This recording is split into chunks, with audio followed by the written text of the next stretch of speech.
పిల్లల్ని కాపాడే తల్లి ప్రపంచాన్నే కాపాడే మహారాణి. అమ్మ ఇంట్లో ఎలా తన పిల్లల్ని చూసుకుంటుందో అలాగే ఈ మహారాణి మొత్తం ప్రపంచాన్నే కాపాడుతుంది.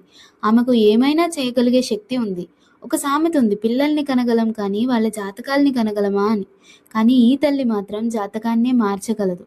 అందరి జీవితాల్ని నడిపేది ఆమెనే. అందుకే ఆమెని స్థితికారిణి అంటారు. ఇదే లలితా సహస్రనామంలో రెండవ నామం శ్రీ మహారాజ్ఞి. లలితా సహస్రనామాల్లో ప్రతి నామంలో బీజాక్షర మంత్రాలు ఉన్నాయి.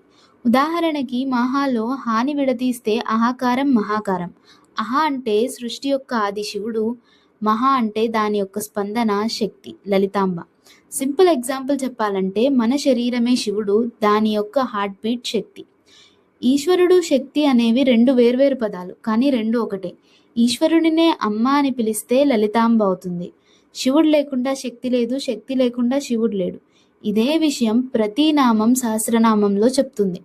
అందుకే శ్రీమాత అని పిలిచిన వెంటనే శ్రీ మహారాజ్ఞి అనే నామం వస్తుంది.